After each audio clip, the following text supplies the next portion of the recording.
Hey guys, what's good? So in today's video, we're going to be discussing The Secret History, which made me realize how you can love a book even though you hate every character in it. There's so much to talk about, but I'm mainly going to analyze how Henry and Richard manipulate the people around them, including you.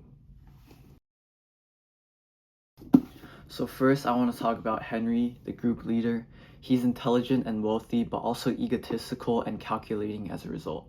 In my opinion, he uses the classics, Julian's teachings, and all that beauty is terror BS as his ethos, to not only satisfy his god complex, but justify his murders later on.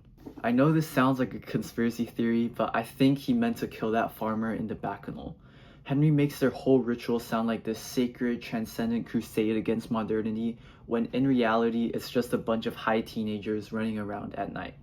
And this quote from Henry later on, where he says, "I felt dead in everything I did until the night I killed that man." Like, one, he's psychopathic, and two, he's morally disengaging himself from this cold-blooded murder under the guise of classical transcendence.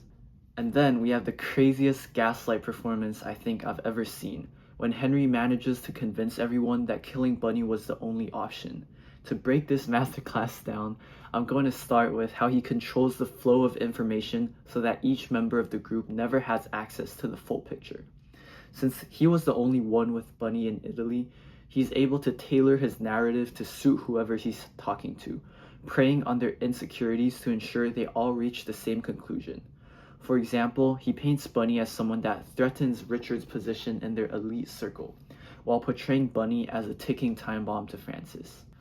Henry also takes advantage of how isolated his friend group is, both physically and socially.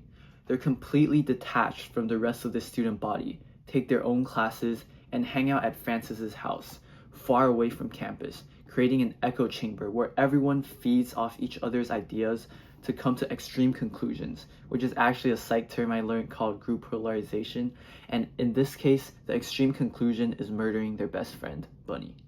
And even if I think Bunny's a dick, he definitely did not deserve to die. I mean, Henry's the dude that actually killed someone, and he managed to flip everything onto Bunny, who's the only innocent person here. Most serial killers don't even get the death penalty, and you're telling me Bunny got killed for what, exactly? Lastly, I want to talk about Henry's suicide, because even then, he wants to be the one controlling the narrative. Henry frames his death as a noble sacrifice, like how heroes would die in Greek tragedies. On the surface, it looks like he's saving everyone, but let's be honest here, his ego just can't accept the fact that he's about to face the real-world consequences for who he really is, a narcissistic classics nerd who killed his best friend. Now, I want to move on to Richard, the very unreliable narrator of The Secret History. This isn't a mere confession, it's a total reconstruction shaped by survivor's guilt and moral self-justification, aimed to convince us of Richard's innocence. Specifically, I want to talk about language and the power of wording. Look at these two sentences. Sentence number 1, teenager caught shoplifting at 7-Eleven. Sentence number 2, troubled youth terrorizes local shopkeepers in daylight theft, faces federal punishment. Now tell me which one sounds worse. So my boy Richard here uses his Donna Tartt level imagery throughout the whole story to romanticize his classics cult.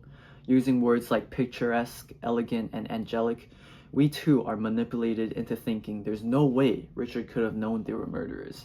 And granted, maybe Richard really is as gullible and superficial as he presents himself, but in the second half of the story, his inaction eventually leads to the death of one of his best friends, and he still refuses to take accountability.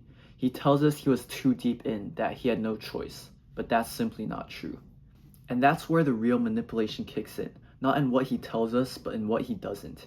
The silences, the glossed over guilt, the way he paints himself as a passive bystander rather than a passive enabler. The Secret History isn't just a story Richard's telling us, it's a story he's telling himself. Because if he can make us believe he's innocent, maybe, just maybe, he can believe it too.